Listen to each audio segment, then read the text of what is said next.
शत्रु बाधा के चलते आप तड़प रहे थे, आज इस मंत्र को बोल दो, अब शत्रु तड़पेगा। क्या आप बार बार शत्रु बाधा का सामना कर रहे हैं? कोई अदृश्य शक्ति आपकी तरक्की रोक रही है। अब कोई भी काम सही से नहीं हो पा रहा है। पैसों की तंगी हमेशा बनी हुई है। जीवन में क्या आपको लगता है कि किसी ने तंत्र मंत्र किया है या किसी के बुरी नजर का साया आपको आपकी सफलता में बाधा उत्पन्न कर रहा है? तो घबराएं नहीं। आज का हनुमान जी महाराज का मंत्र आपके भाग्य को बदल कर रख देगा और शत्रु बाधा को जकड़ कर रखेगा। अब ध्यान से सुनिए तो अब बज उठेगा वो मंत्र जो शत्रुओं का अंत कर देगा। आज वह घड़ी आ चुकी है जब आपके जीवन के हर दुष्ट शत्रु का अंत निश्चित है। अगर कोई शत्रु आपकी राह में अंधेरे की तरह छाया है, आपकी तरक्की से जलता है और छुपकर आपको गिराने की कोशिश कर रहा है, तो अब वह बचेगा नहीं, क्योंकि आज आप सुनने जा रहे हैं उग्र हनुमान जी का वह चमत्कारी मंत्र जिसकी हुंकार से दुष्टों की बुद्धि भ्रमित हो जाती है, चालें विफल हो जाती हैं और उनकी शक्ति खुद ही भस्म हो जाती है। यह मंत्र कोई साधारण ध्वनि नहीं, बल्कि स्वयं बजरंग बली का जागृत रूप है। जब यह मंत्र गूंजता है तो अधर्म कांप उठता है और भक्त की रक्षा के लिए हनुमान जी स्वयं सक्रिय हो जाते हैं। अगर आप इस मंत्र को 11 दिनों तक प्रतिदिन 108 बार श्रद्धा से सुनते हैं तो पहले ही दिन से आपके जीवन में चमत्कार होने लगेंगे। इस मंत्र को मोबाइल या टीवी में बजा दो।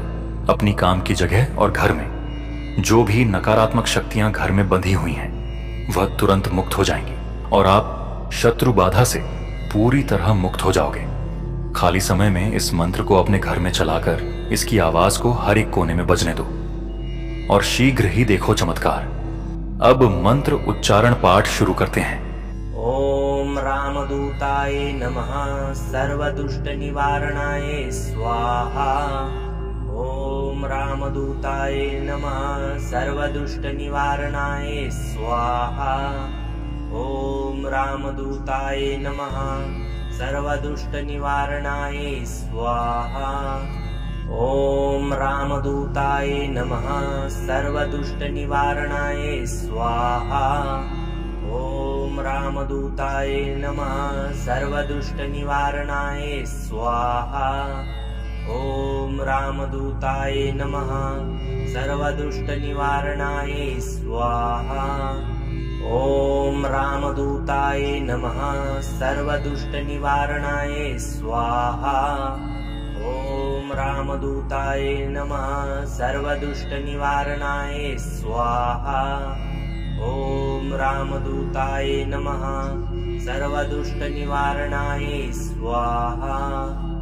ओम रामदूताय नमः सर्वदुष्ट निवारणाय स्वाहा। ओम रामदूताय नमः सर्वदुष्ट निवारणाय स्वाहा। ओम रामदूताय नमः सर्वदुष्ट निवारणाय स्वाहा। ओम रामदूताय नमः सर्वदुष्ट निवारणाय स्वाहा। ओम रामदूताय नमः सर्वदुष्ट निवारणाय स्वाहा। ओम रामदूताय नमः सर्वदुष्ट निवारणाय स्वाहा। ओम रामदूताय नमः सर्वदुष्ट निवारणाय स्वाहा। ओम रामदूताय नमः सर्वदुष्ट निवारणाय स्वाहा। ओम रामदूताय नमः सर्वदुष्ट निवारणाय स्वाहा। ओम रामदूताय नमः सर्वदुष्ट निवारणाय स्वाहा। ओम रामदूताय नमः सर्वदुष्ट निवारणाय स्वाहा। ओम रामदूताय नमः सर्वदुष्ट निवारणाय स्वाहा। ओम रामदूताय नमः सर्वदुष्ट निवारणाय स्वाहा।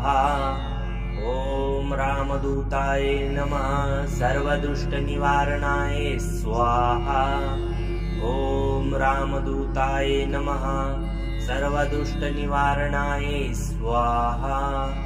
ओम रामदूताय नमः सर्वदुष्ट निवारणाय स्वाहा।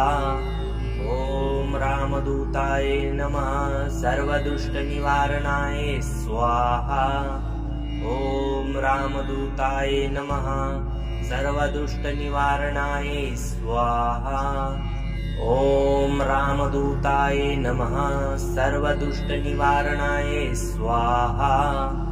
ॐ रामदूताय नमः सर्वदुष्टनिवारणाय स्वाहा। ॐ रामदूताय नमः सर्वदुष्टनिवारणाय स्वाहा। ॐ रामदूताय नमः सर्वदुष्टनिवारणाय स्वाहा। ॐ रामदूताय नमः सर्वदुष्टनिवारणाय स्वाहा। ॐ रामदूताय नमः सर्वदुष्टनिवारणाय स्वाहा। ॐ रामदूताय नमः सर्वदुष्टनिवारणाय स्वाहा। ॐ रामदूताय नमः सर्वदुष्टनिवारणाय स्वाहा। ॐ रामदूताय नमः सर्वदुष्टनिवारणाय स्वाहा। ॐ रामदूताय नमः सर्वदुष्टनिवारणाय स्वाहा। ॐ रामदूताय नमः सर्वदुष्टनिवारणाय स्वाहा। ॐ रामदूताय नमः सर्वदुष्टनिवारणाय स्वाहा। ॐ रामदूताय नमः सर्वदुष्टनिवारणाय स्वाहा। ॐ रामदूताय नमः सर्वदुष्टनिवारणाय स्वाहा। ॐ रामदूताय नमः सर्वदुष्टनिवारणाय स्वाहा। ॐ रामदूताय नमः सर्वदुष्टनिवारणाय स्वाहा। ॐ रामदूताय नमः सर्वदुष्टनिवारणाय स्वाहा। ॐ रामदूताय नमः सर्वदुष्टनिवारणाय स्वाहा। ॐ रामदूताय नमः सर्वदुष्टनिवारणाय स्वाहा। ॐ रामदूताय नमः सर्वदुष्टनिवारणाय स्वाहा। ॐ रामदूताय नमः सर्वदुष्टनिवारणाय स्वाहा। ॐ रामदूताय नमः सर्वदुष्टनिवारणाय स्वाहा। ॐ रामदूताय नमः सर्वदुष्टनिवारणाय स्वाहा। ॐ रामदूताय नमः सर्वदुष्टनिवारणाय स्वाहा। ॐ रामदूताय नमः सर्वदुष्टनिवारणाय स्वाहा। ॐ रामदूताय नमः सर्वदुष्टनिवारणाय स्वाहा। ॐ रामदूताय नमः सर्वदुष्टनिवारणाय स्वाहा। ॐ रामदूताय नमः सर्वदुष्टनिवारणाय स्वाहा। ॐ रामदूताय नमः सर्वदुष्टनिवारणाय स्वाहा। ॐ रामदूताय नमः सर्वदुष्टनिवारणाय स्वाहा। ॐ रामदूताय नमः सर्वदुष्टनिवारणाय स्वाहा। ॐ रामदूताय नमः सर्वदुष्टनिवारणाय स्वाहा। ॐ रामदूताय नमः सर्वदुष्टनिवारणाय स्वाहा। ॐ रामदूताय नमः सर्वदुष्टनिवारणाय स्वाहा। ॐ रामदूताय नमः सर्वदुष्टनिवारणाय स्वाहा। ॐ रामदूताय नमः सर्वदुष्टनिवारणाय स्वाहा। ॐ रामदूताय नमः सर्वदुष्टनिवारणाय स्वाहा। ॐ रामदूताय नमः सर्वदुष्टनिवारणाय स्वाहा। ॐ रामदूताय नमः सर्वदुष्टनिवारणाय स्वाहा। ॐ रामदूताय नमः सर्वदुष्टनिवारणाय स्वाहा। ॐ रामदूताय नमः सर्वदुष्टनिवारणाय स्वाहा। ॐ रामदूताय नमः सर्वदुष्टनिवारणाय स्वाहा। ॐ रामदूताय नमः सर्वदुष्टनिवारणाय स्वाहा। ॐ रामदूताय नमः सर्वदुष्टनिवारणाय स्वाहा। ॐ रामदूताय नमः सर्वदुष्टनिवारणाय स्वाहा। ॐ रामदूताय नमः सर्वदुष्टनिवारणाय स्वाहा। ॐ रामदूताय नमः सर्वदुष्टनिवारणाय स्वाहा। ॐ रामदूताय नमः सर्वदुष्टनिवारणाय स्वाहा। ॐ रामदूताय नमः सर्वदुष्टनिवारणाय स्वाहा। ॐ रामदूताय नमः सर्वदुष्टनिवारणाय स्वाहा। ॐ रामदूताय नमः सर्वदुष्टनिवारणाय स्वाहा। ॐ रामदूताय नमः सर्वदुष्टनिवारणाय स्वाहा। ॐ रामदूताय नमः सर्वदुष्टनिवारणाय स्वाहा। ॐ रामदूताय नमः सर्वदुष्टनिवारणाय स्वाहा। ॐ रामदूताय नमः सर्वदुष्टनिवारणाय स्वाहा। ॐ रामदूताय नमः सर्वदुष्टनिवारणाय स्वाहा। ॐ रामदूताय नमः सर्वदुष्टनिवारणाय स्वाहा। ॐ रामदूताय नमः सर्वदुष्टनिवारणाय स्वाहा। ॐ रामदूताय नमः सर्वदुष्टनिवारणाय स्वाहा। ॐ रामदूताय नमः सर्वदुष्टनिवारणाय स्वाहा। ॐ रामदूताय नमः सर्वदुष्टनिवारणाय स्वाहा। ॐ रामदूताय नमः सर्वदुष्टनिवारणाय स्वाहा। ॐ रामदूताय नमः सर्वदुष्टनिवारणाय स्वाहा। ॐ रामदूताय नमः सर्वदुष्टनिवारणाय स्वाहा। ॐ रामदूताय नमः सर्वदुष्टनिवारणाय स्वाहा। ॐ रामदूताय नमः सर्वदुष्टनिवारणाय स्वाहा। ॐ रामदूताय नमः सर्वदुष्टनिवारणाय स्वाहा। ॐ रामदूताय नमः सर्वदुष्टनिवारणाय स्वाहा। ॐ रामदूताय नमः सर्वदुष्टनिवारणाय स्वाहा। ॐ रामदूताय नमः सर्वदुष्टनिवारणाय स्वाहा। ॐ रामदूताय नमः सर्वदुष्टनिवारणाय स्वाहा। ॐ रामदूताय नमः सर्वदुष्टनिवारणाय स्वाहा। ॐ रामदूताय नमः सर्वदुष्टनिवारणाय स्वाहा। ॐ रामदूताय नमः सर्वदुष्टनिवारणाय स्वाहा। ॐ रामदूताय नमः सर्वदुष्टनिवारणाय स्वाहा। ॐ रामदूताय नमः सर्वदुष्टनिवारणाय स्वाहा। ॐ रामदूताय नमः सर्वदुष्टनिवारणाय स्वाहा। ॐ रामदूताय नमः सर्वदुष्टनिवारणाय स्वाहा।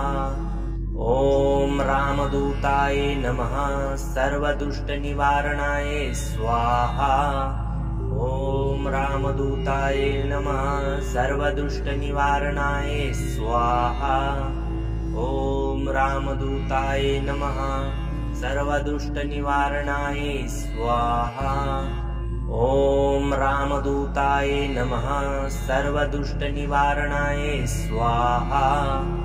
ॐ रामदूताय नमः सर्वदुष्टनिवारणाय स्वाहा। ॐ रामदूताय नमः सर्वदुष्टनिवारणाय स्वाहा। ॐ रामदूताय नमः सर्वदुष्टनिवारणाय स्वाहा। ॐ रामदूताय नमः सर्वदुष्टनिवारणाय स्वाहा। ॐ रामदूताय नमः सर्वदुष्टनिवारणाय स्वाहा। ॐ रामदूताय नमः सर्वदुष्टनिवारणाय स्वाहा। ॐ रामदूताय नमः सर्वदुष्टनिवारणाय स्वाहा। ॐ रामदूताय नमः सर्वदुष्टनिवारणाय स्वाहा। ॐ रामदूताय नमः सर्वदुष्टनिवारणाय स्वाहा। ॐ रामदूताय नमः सर्वदुष्टनिवारणाय स्वाहा। ॐ रामदूताय नमः सर्वदुष्टनिवारणाय स्वाहा। ॐ रामदूताय नमः सर्वदुष्टनिवारणाय स्वाहा। ॐ रामदूताय नमः सर्वदुष्टनिवारणाय स्वाहा। ॐ रामदूताय नमः सर्वदुष्टनिवारणाय स्वाहा। ॐ रामदूताय नमः सर्वदुष्टनिवारणाय स्वाहा। ॐ रामदूताय नमः सर्वदुष्टनिवारणाय स्वाहा। ॐ रामदूताय नमः सर्वदुष्टनिवारणाय स्वाहा। ॐ रामदूताय नमः सर्वदुष्टनिवारणाय स्वाहा। ॐ रामदूताय नमः सर्वदुष्टनिवारणाय स्वाहा। ॐ रामदूताय नमः सर्वदुष्टनिवारणाय स्वाहा।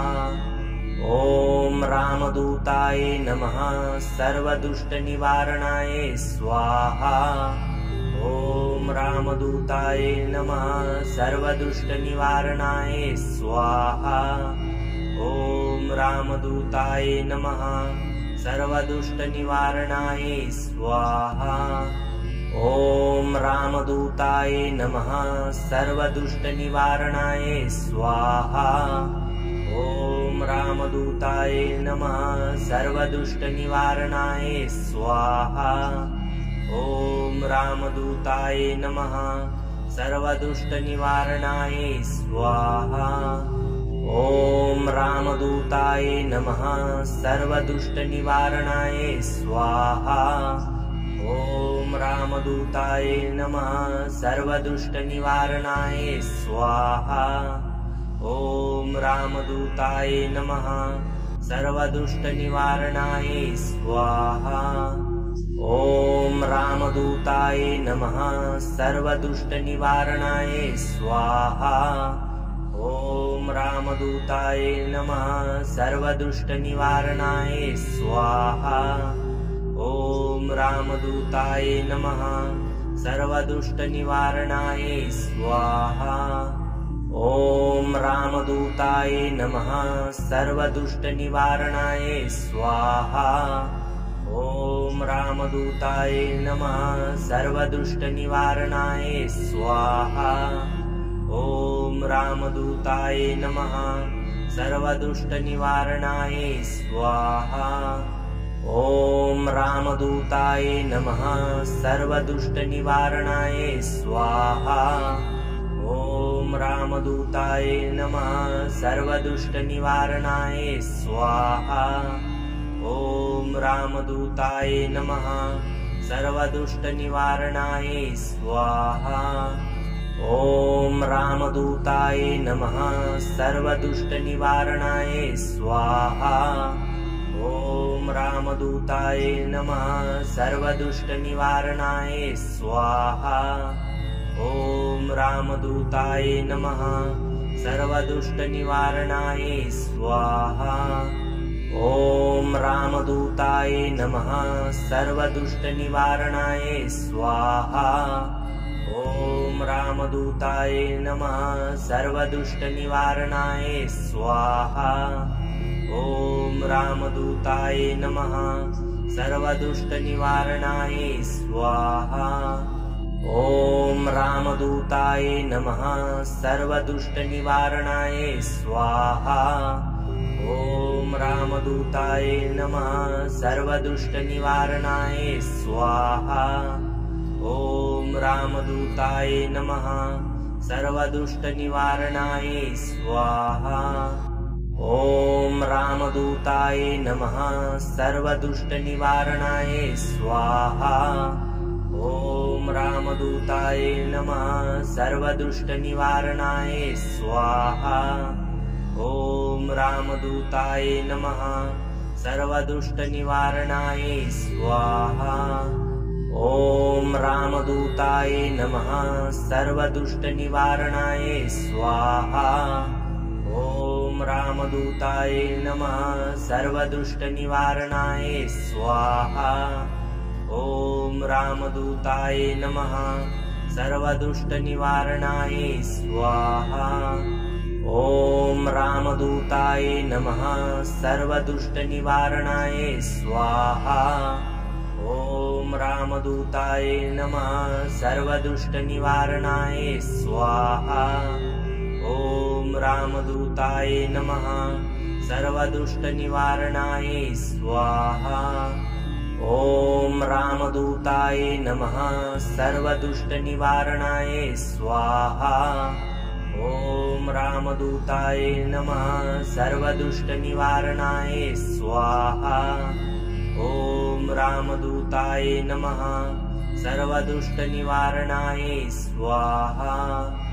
ॐ रामदूताय नमः सर्वदुष्टनिवारणाय स्वाहा। ॐ रामदूताय नमः सर्वदुष्टनिवारणाय स्वाहा। ॐ रामदूताय नमः सर्वदुष्टनिवारणाय स्वाहा। ॐ रामदूताय नमः सर्वदुष्टनिवारणाय स्वाहा। ॐ रामदूताय नमः सर्वदुष्टनिवारणाय स्वाहा। ॐ रामदूताय नमः सर्वदुष्टनिवारणाय स्वाहा। ॐ रामदूताय नमः सर्वदुष्टनिवारणाय स्वाहा। ॐ रामदूताय नमः सर्वदुष्टनिवारणाय स्वाहा। ॐ रामदूताय नमः सर्वदुष्टनिवारणाय स्वाहा। ॐ रामदूताय नमः सर्वदुष्टनिवारणाय स्वाहा। ॐ रामदूताय नमः सर्वदुष्टनिवारणाय स्वाहा। ॐ रामदूताय नमः सर्वदुष्टनिवारणाय स्वाहा। ॐ रामदूताय नमः सर्वदुष्टनिवारणाय स्वाहा। ॐ रामदूताय नमः सर्वदुष्टनिवारणाय स्वाहा। ॐ रामदूताय नमः सर्वदुष्टनिवारणाय स्वाहा। ॐ रामदूताय नमः सर्वदुष्टनिवारणाय स्वाहा। ॐ रामदूताय नमः सर्वदुष्टनिवारणाय स्वाहा। ॐ रामदूताय नमः सर्वदुष्टनिवारणाय स्वाहा।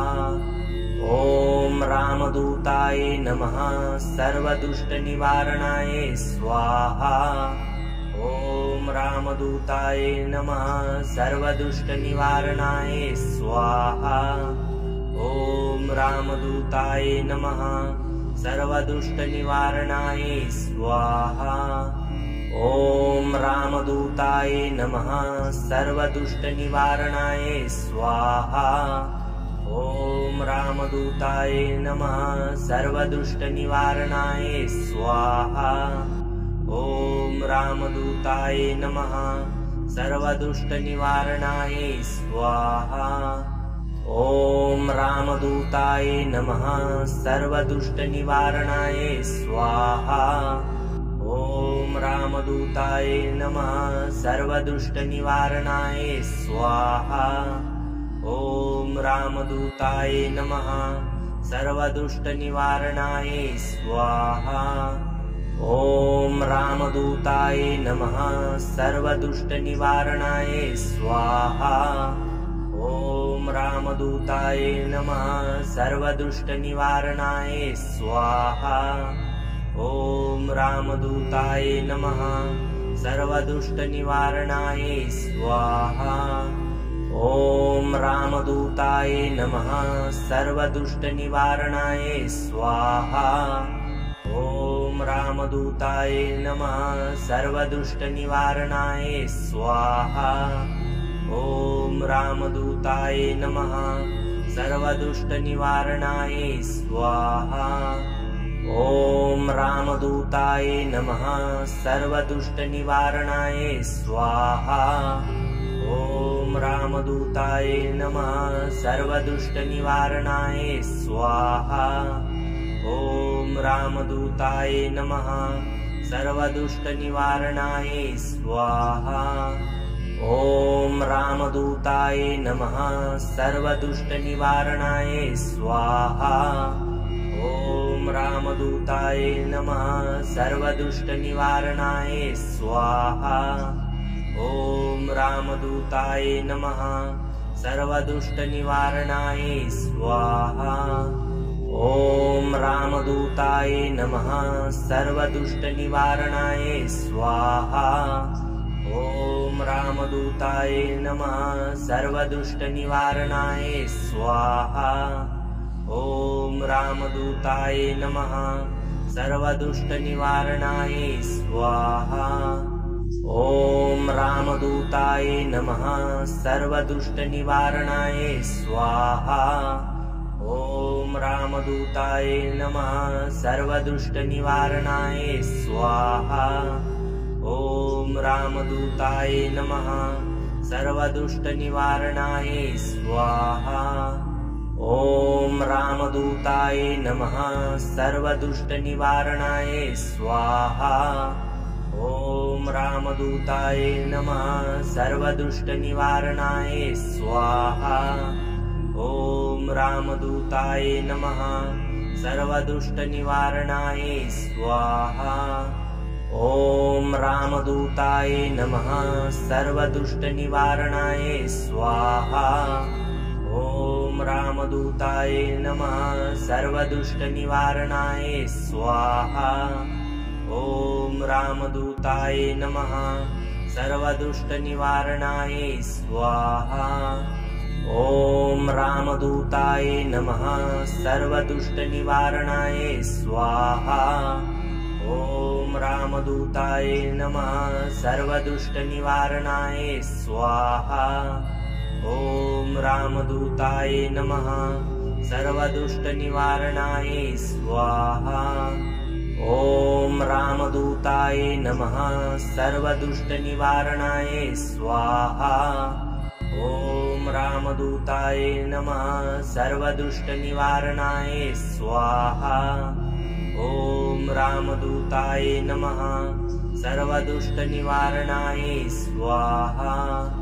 ॐ रामदूताय नमः सर्वदुष्टनिवारणाय स्वाहा। ॐ रामदूताय नमः सर्वदुष्टनिवारणाय स्वाहा। ॐ रामदूताय नमः सर्वदुष्टनिवारणाय स्वाहा। ॐ रामदूताय नमः सर्वदुष्टनिवारणाय स्वाहा। ॐ रामदूताय नमः सर्वदुष्टनिवारणाय स्वाहा। ॐ रामदूताय नमः सर्वदुष्टनिवारणाय स्वाहा। ॐ रामदूताय नमः सर्वदुष्टनिवारणाय स्वाहा। ॐ रामदूताय नमः सर्वदुष्टनिवारणाय स्वाहा। ॐ रामदूताय नमः सर्वदुष्टनिवारणाय स्वाहा। ॐ रामदूताय नमः सर्वदुष्टनिवारणाय स्वाहा। ॐ रामदूताय नमः सर्वदुष्टनिवारणाय स्वाहा। ॐ रामदूताय नमः सर्वदुष्टनिवारणाय स्वाहा। ॐ रामदूताय नमः सर्वदुष्टनिवारणाय स्वाहा। ॐ रामदूताय नमः सर्वदुष्टनिवारणाय स्वाहा। ॐ रामदूताय नमः सर्वदुष्टनिवारणाय स्वाहा। ॐ रामदूताय नमः सर्वदुष्टनिवारणाय स्वाहा। ॐ रामदूताय नमः सर्वदुष्टनिवारणाय स्वाहा। ॐ रामदूताय नमः सर्वदुष्टनिवारणाय स्वाहा। ॐ रामदूताय नमः सर्वदुष्टनिवारणाय स्वाहा। ॐ रामदूताय नमः सर्वदुष्टनिवारणाय स्वाहा। ॐ रामदूताय नमः सर्वदुष्टनिवारणाय स्वाहा। ॐ रामदूताय नमः सर्वदुष्टनिवारणाय स्वाहा। ॐ रामदूताय नमः सर्वदुष्टनिवारणाय स्वाहा।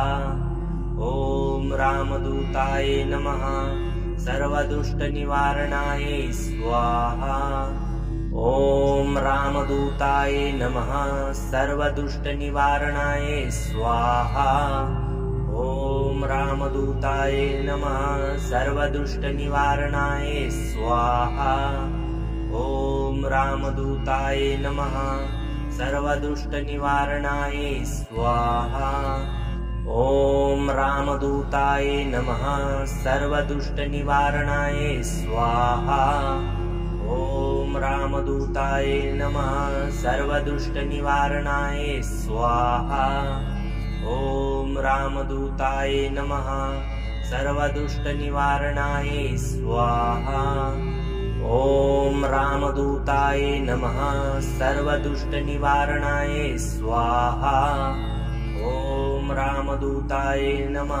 सर्वदुष्टनिवारणाय स्वाहा। ॐ रामदूताय नमः सर्वदुष्टनिवारणाय स्वाहा। ॐ रामदूताय नमः सर्वदुष्टनिवारणाय स्वाहा। ॐ रामदूताय नमः सर्वदुष्टनिवारणाय स्वाहा। ॐ रामदूताय नमः सर्वदुष्टनिवारणाय स्वाहा। ॐ रामदूताय नमः सर्वदुष्टनिवारणाय स्वाहा। ॐ रामदूताय नमः सर्वदुष्टनिवारणाय स्वाहा। ॐ रामदूताय नमः सर्वदुष्टनिवारणाय स्वाहा। ॐ रामदूताय नमः सर्वदुष्टनिवारणाय स्वाहा। ॐ रामदूताय नमः सर्वदुष्टनिवारणाय स्वाहा। ॐ रामदूताय नमः सर्वदुष्टनिवारणाय स्वाहा। ॐ रामदूताय नमः सर्वदुष्टनिवारणाय स्वाहा। ॐ रामदूताय नमः सर्वदुष्टनिवारणाय स्वाहा। ॐ रामदूताय नमः सर्वदुष्टनिवारणाय स्वाहा। ॐ रामदूताय नमः सर्वदुष्टनिवारणाय स्वाहा। ॐ रामदूताय नमः सर्वदुष्टनिवारणाय स्वाहा।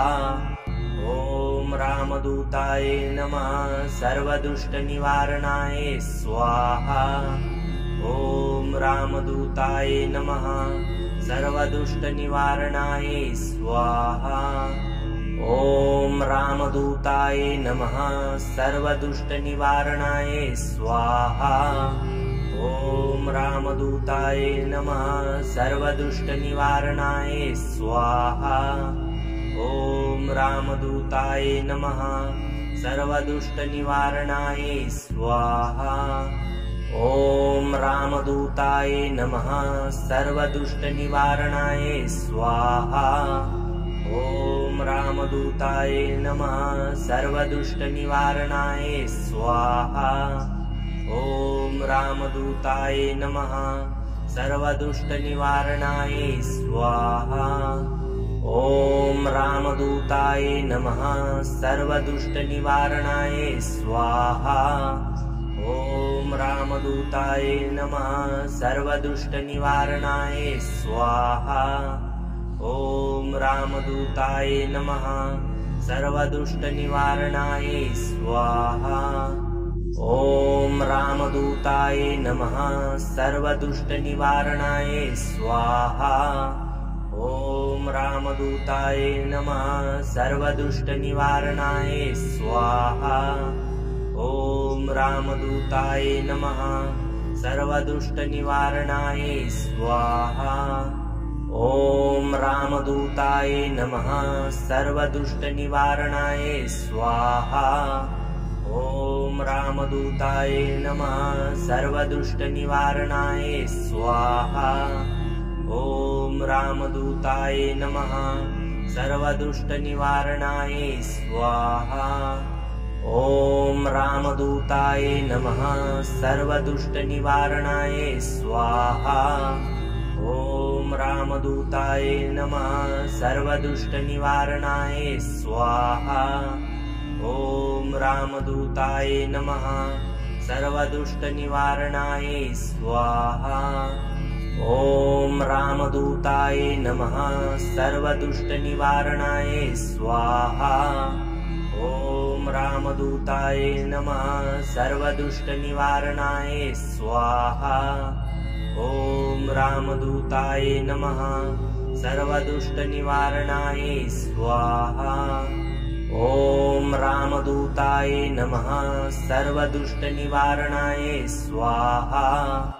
ॐ रामदूताय नमः सर्वदुष्टनिवारणाय स्वाहा। ॐ रामदूताय नमः सर्वदुष्टनिवारणाय स्वाहा। ॐ रामदूताय नमः सर्वदुष्टनिवारणाय स्वाहा। ॐ रामदूताय नमः सर्वदुष्टनिवारणाय स्वाहा।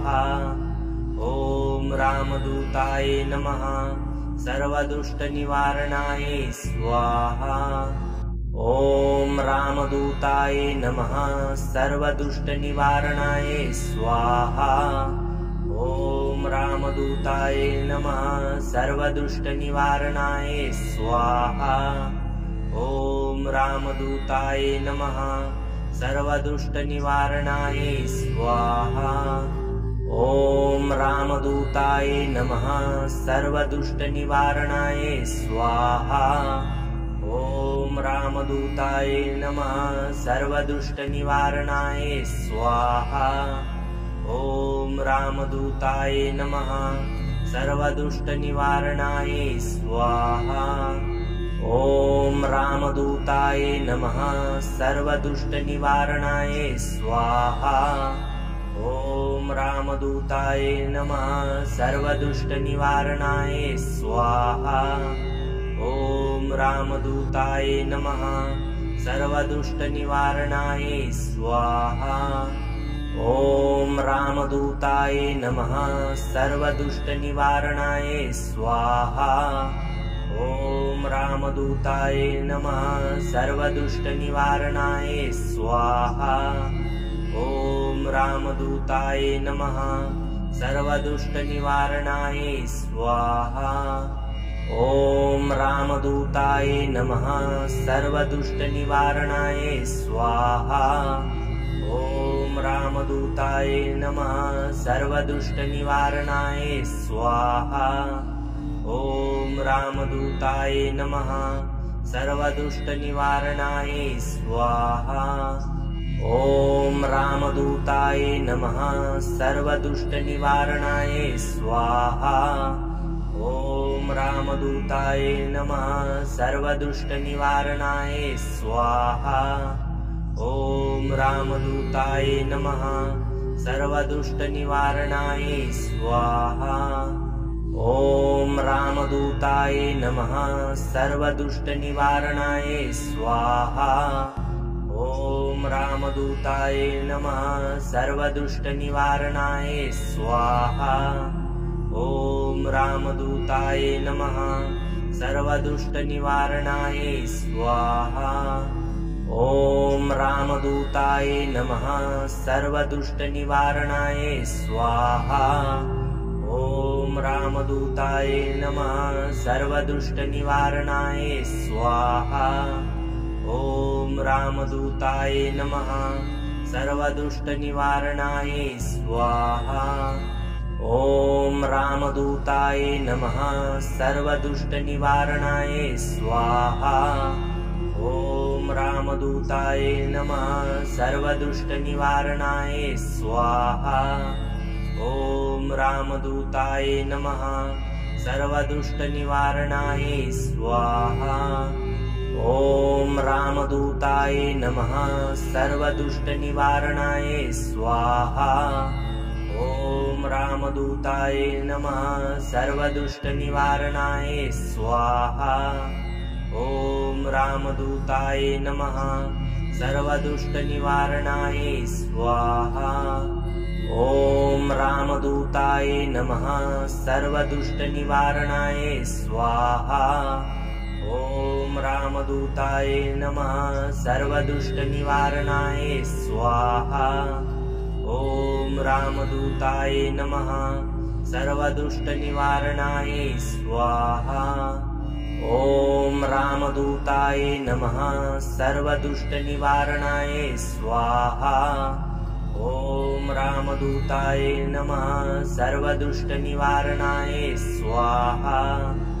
ॐ रामदूताय नमः सर्वदुष्टनिवारणाय स्वाहा।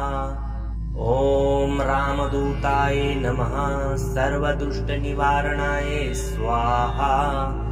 ॐ रामदूताय नमः सर्वदुष्टनिवारणाय स्वाहा। ॐ रामदूताय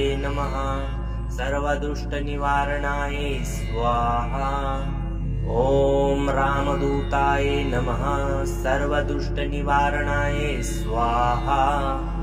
ॐ रामदूताय नमः सर्वदुष्टनिवारणाय स्वाहा। ॐ रामदूताय नमः सर्वदुष्टनिवारणाय स्वाहा। ॐ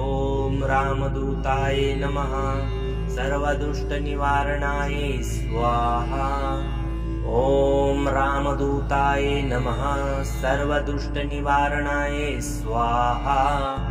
ॐ रामदूताय नमः सर्वदुष्टनिवारणाय स्वाहा। ॐ रामदूताय नमः सर्वदुष्टनिवारणाय स्वाहा।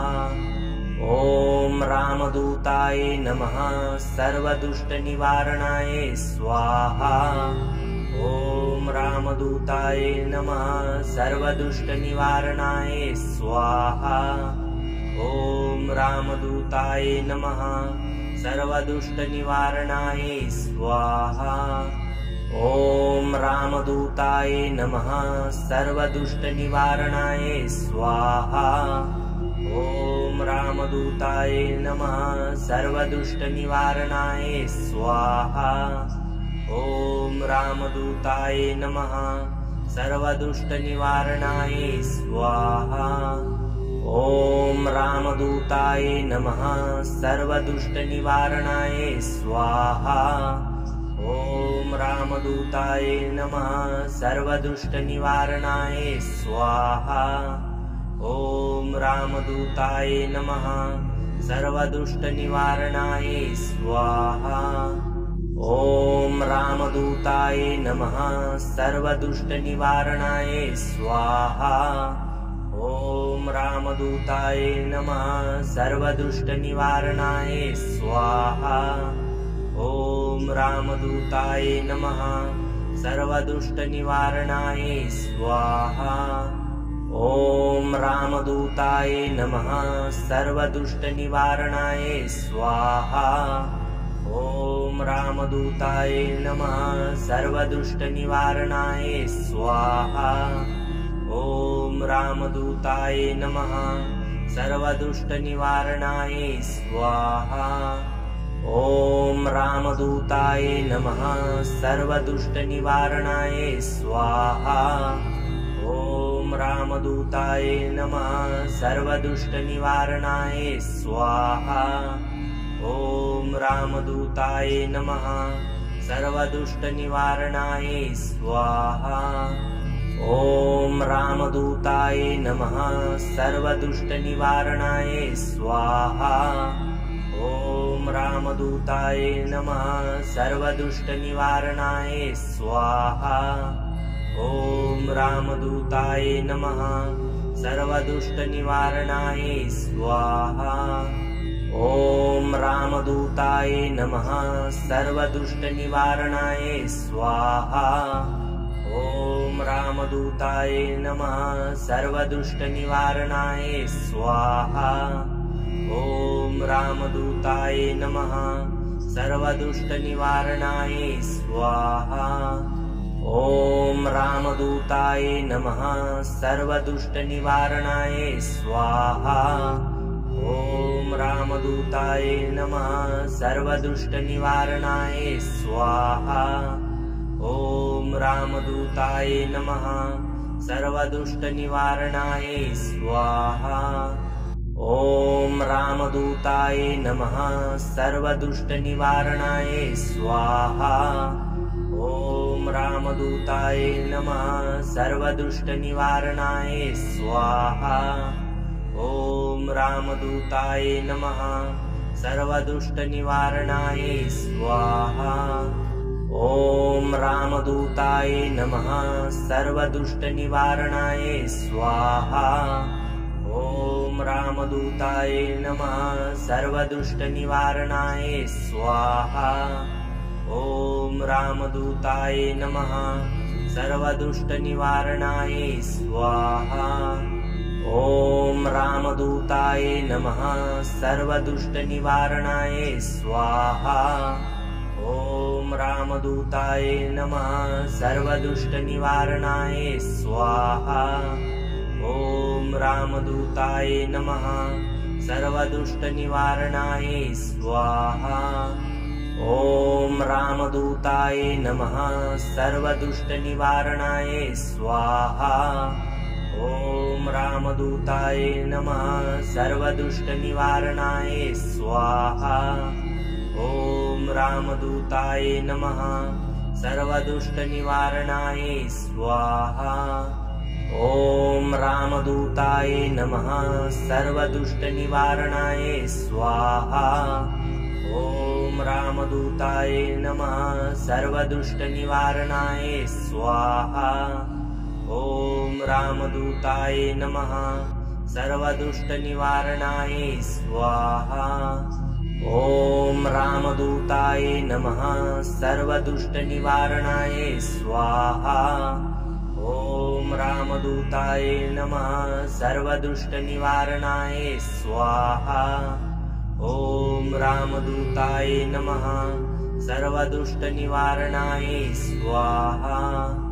ॐ रामदूताय नमः सर्वदुष्टनिवारणाय स्वाहा।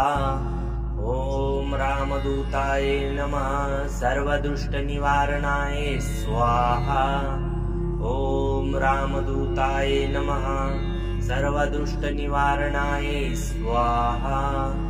ॐ रामदूताय नमः सर्वदुष्टनिवारणाय स्वाहा। ॐ रामदूताय नमः सर्वदुष्टनिवारणाय स्वाहा। ॐ रामदूताय नमः सर्वदुष्टनिवारणाय स्वाहा। ॐ रामदूताय नमः सर्वदुष्टनिवारणाय स्वाहा। ॐ रामदूताय नमः सर्वदुष्टनिवारणाय स्वाहा। ॐ रामदूताय नमः सर्वदुष्टनिवारणाय स्वाहा। ॐ रामदूताय नमः सर्वदुष्टनिवारणाय स्वाहा। ॐ रामदूताय नमः सर्वदुष्टनिवारणाय स्वाहा। ॐ रामदूताय नमः सर्वदुष्टनिवारणाय स्वाहा। ॐ रामदूताय नमः सर्वदुष्टनिवारणाय स्वाहा। ॐ रामदूताय नमः सर्वदुष्टनिवारणाय स्वाहा। ॐ रामदूताय नमः सर्वदुष्टनिवारणाय स्वाहा। ॐ रामदूताय नमः सर्वदुष्टनिवारणाय स्वाहा। ॐ रामदूताय नमः सर्वदुष्टनिवारणाय स्वाहा। ॐ रामदूताय नमः सर्वदुष्टनिवारणाय स्वाहा।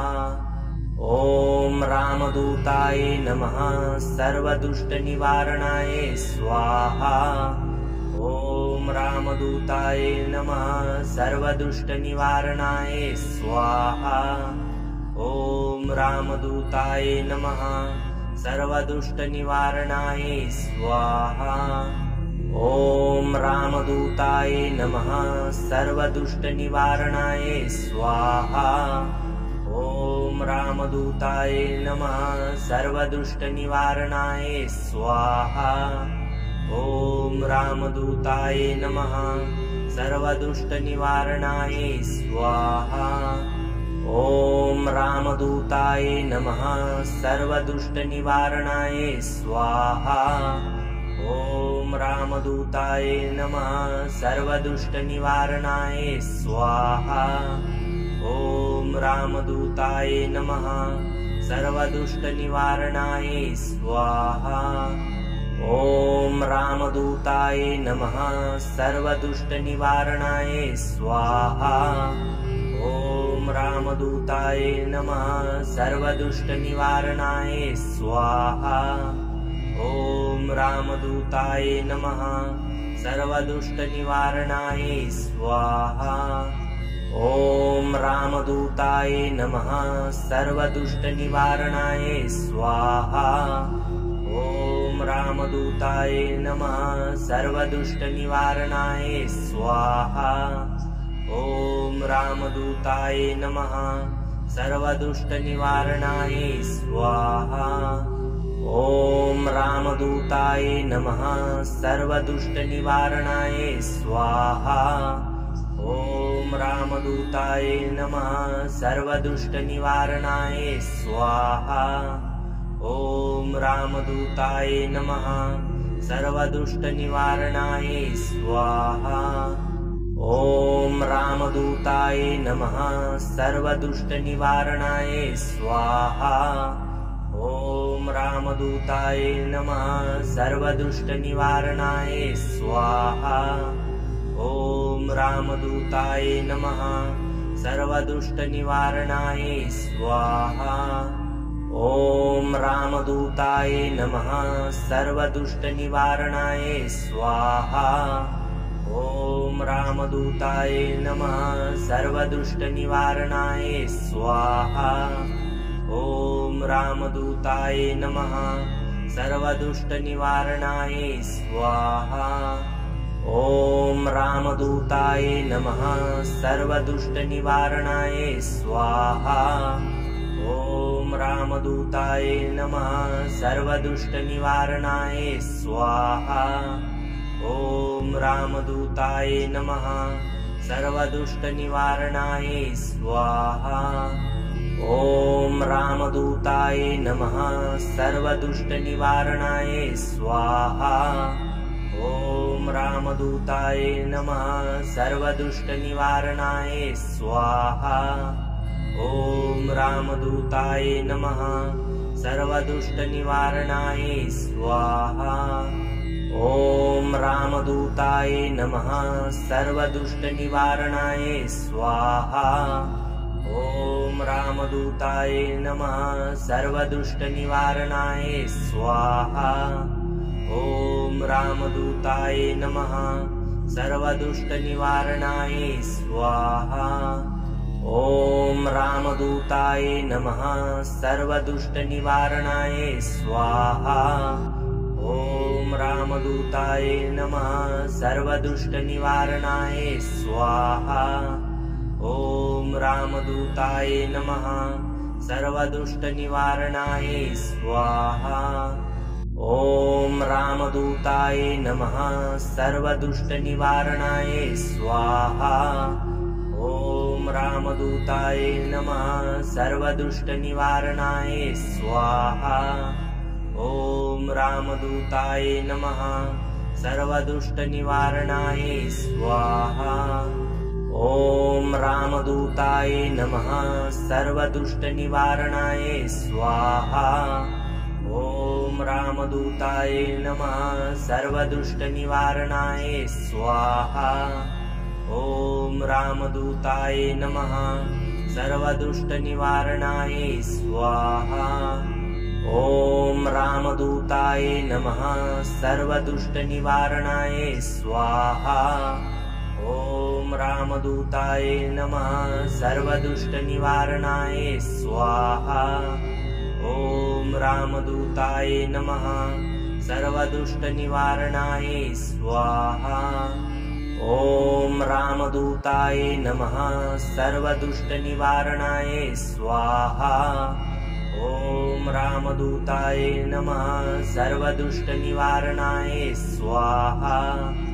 ॐ रामदूताय नमः सर्वदुष्टनिवारणाय स्वाहा। ॐ रामदूताय नमः सर्वदुष्टनिवारणाय स्वाहा।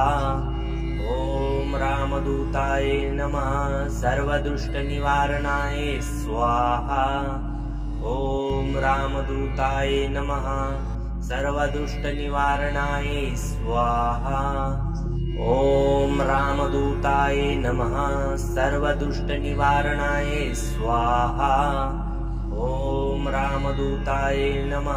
सर्वदुष्टनिवारणाय स्वाहा।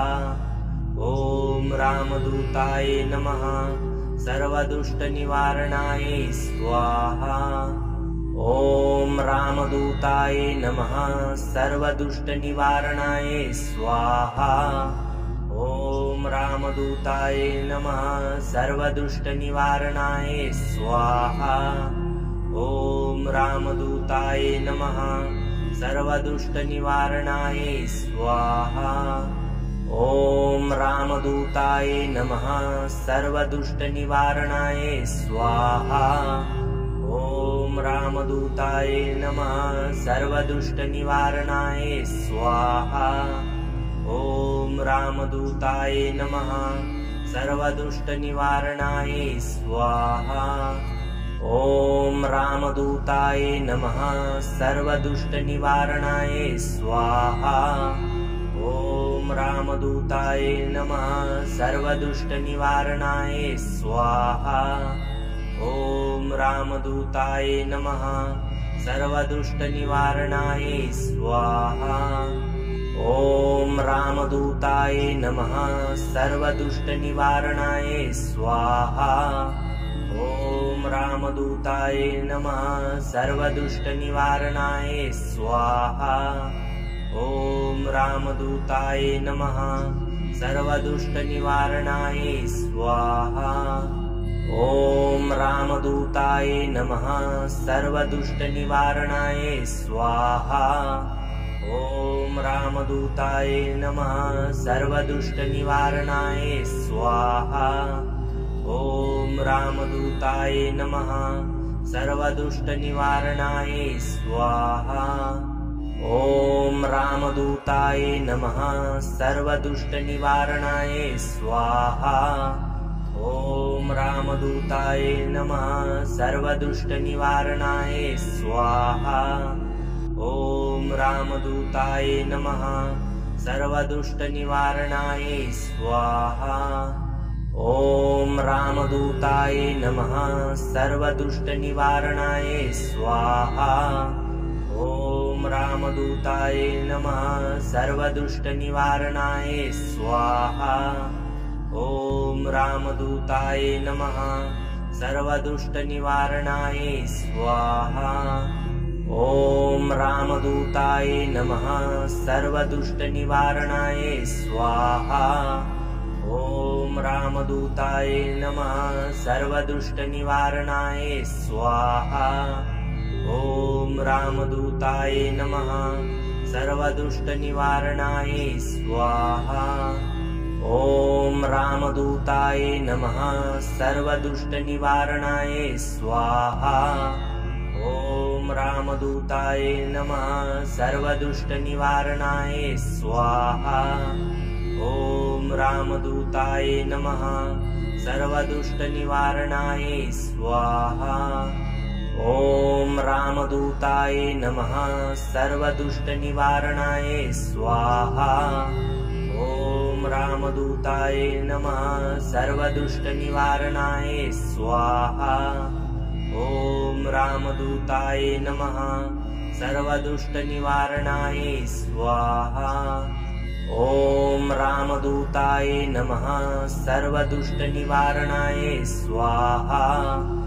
ॐ रामदूताय नमः सर्वदुष्टनिवारणाय स्वाहा।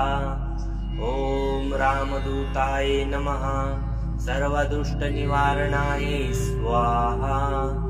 ॐ रामदूताय नमः सर्वदुष्टनिवारणाय स्वाहा। ॐ रामदूताय नमः सर्वदुष्टनिवारणाय स्वाहा। ॐ रामदूताय नमः सर्वदुष्टनिवारणाय स्वाहा। ॐ रामदूताय नमः सर्वदुष्टनिवारणाय स्वाहा। ॐ रामदूताय नमः सर्वदुष्टनिवारणाय स्वाहा। ॐ रामदूताय नमः सर्वदुष्टनिवारणाय स्वाहा। ॐ रामदूताय नमः सर्वदुष्टनिवारणाय स्वाहा। ॐ रामदूताय नमः सर्वदुष्टनिवारणाय स्वाहा। ॐ रामदूताय नमः सर्वदुष्टनिवारणाय स्वाहा।